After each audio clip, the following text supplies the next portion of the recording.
Assalamualaikum warahmatullahi wabarakatuh. Di sini saya atas nama Idwan Manjid dari kelas MJ105, mahasiswa dari Universitas Sabar Asia Indonesia. Di sini saya akan menyampaikan mengenai perihal tentang kebijakan UKM dan kewirausahaan di Indonesia pada tahun 2018 pada saat kepemerintahan Joko Widodo. Upaya konsolidasi telah dilakukan di sektor UMKM Indonesia, namun besaran usaha masih kecil menurut data Kementerian Koperasi dan UKM pada tahun 2014 di Indonesia berjumlah sebanyak 59,3 juta. Angka ini sudah termasuk usaha-usaha di sektor pertanian. Sesuai dengan kriteria omset dan aset yang diatur dalam UU Undang-Undang Nomor 20 2018, dari jumlah tersebut sebanyak 98,75% diantaranya adalah usaha mikro, 1,15% adalah usaha kecil, dan 0,1% usaha menengah. Data dari Kementerian Koperasi dan UKM menunjukkan adanya proses konsolidasi dalam kurun periode 2006 sampai 2014 di mana pangsa usaha mikro dalam sektor swasta menurun dari 91,1% menjadi 87,%. Sementara untuk usaha kecil meningkat dari 3,5% menjadi 5,7% dan usaha menengah dari 3% menjadi 4%. Meskipun proses konsolidasi telah dilakukan perbandingan data sensus ekonomi 2016 dan data OECD dan struktural and demographic business statistics menunjukkan bahwa besaran UKM Indonesia masih terbilang kecil dalam skala internasional. UKM di Indonesia yang memiliki tenaga kerja kurang dari 20 orang mencakup sebesar 76,3% pada tahun 2016 atau lebih tinggi dibanding negara OECD lainnya.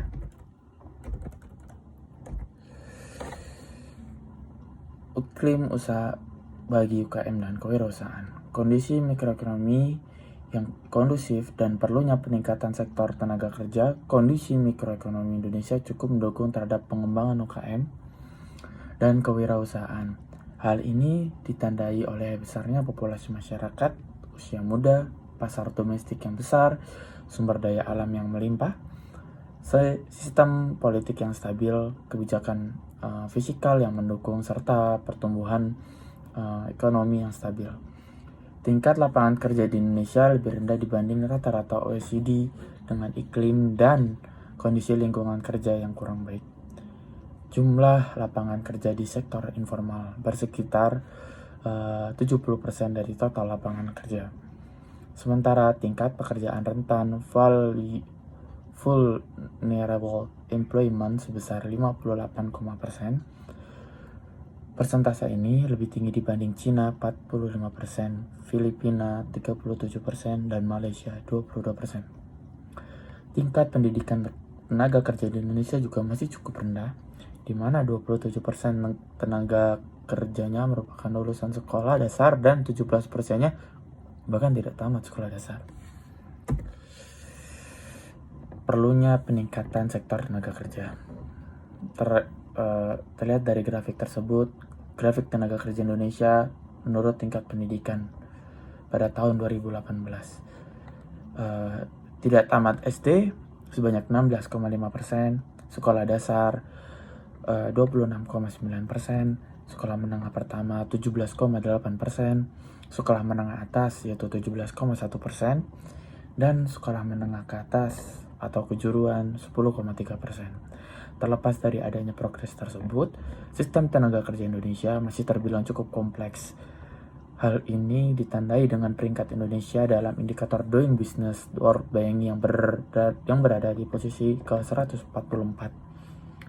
Saat ini, pemerintah Indonesia sedang mengembangkan sistem online single submission untuk memusatkan prosedur perizinan dari jumlah intensitas pemerintah ke dalam sebuah website yang diharapkan mampu mempermudah prosedur perizinan perusahaan. Langkah-langkah pemerintah strategis dan sistem penyampaian kebijakan UKM dan kewirausahaan.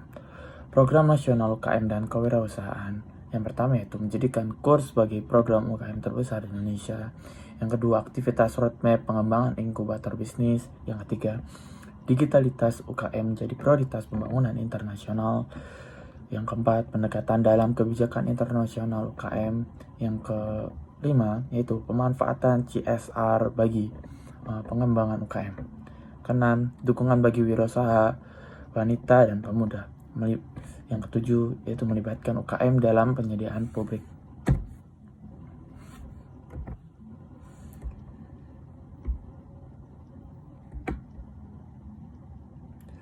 Penyusunan program UKM kewirausahaan dengan kebutuhan daerah, yaitu dengan membangun sistem sinergi plot dengan program BSD, yaitu Business Development System. Lainnya sebagai bentuk layanan pengembangan usaha. Selanjutnya, pendirian pusat layanan usaha terpadu PLWIT untuk meningkatkan standar dan akses layanan BDS. Selanjutnya yaitu pengembangan standar kompetensi nasional bagi pendamping BDS, serta pengembangan media online untuk memantau kebutuhan pelatihan.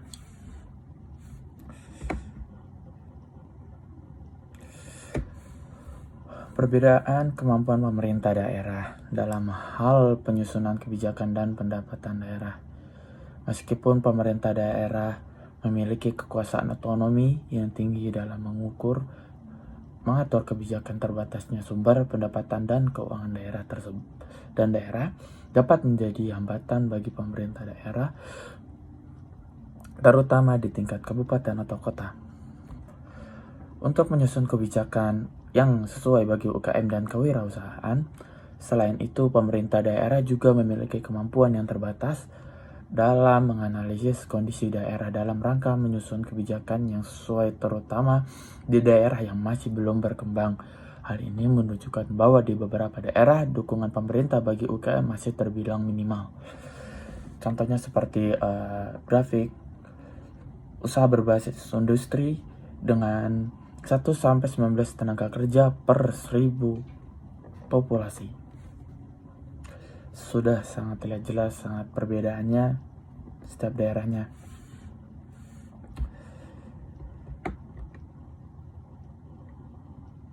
Selanjutnya yaitu tentang rekomendasi kebijakan yang harus dilakukan oleh pemerintah, yaitu dengan menyusun database UKM Indonesia dengan menggunakan kriteria tenaga kerja sebagai basis identifikasi UKM agar data UKM dapat disandingkan dengan negara-negara lain, khususnya negara dengan OECD.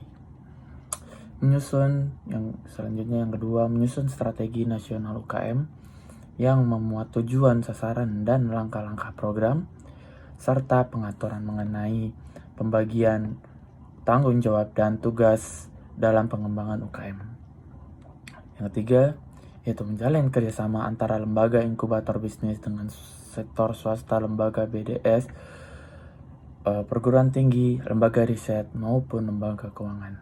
Yang keempat, yaitu menyusun kebijakan untuk mendorong pemanfaatan teknologi digital bagi UKM, selain e-commerce, terutama dalam penggunaan software program mendukung profesionalisme dan kinerja UKM. Selanjutnya yang kelima, yaitu memperkuat dan meningkatkan partisipasi UKM dalam global value chain melalui kerjasama yang dilakukan antara UKM dengan perusahaan multinasional yang diberikan intensitas pajak. Yang keenam, yaitu melakukan amandemen Undang-Undang Nomor 23 Tahun 2014, terutama pada aturan mengenai pembagian tanggung jawab atas pemerintah pusat daerah dalam pembangunan UKM.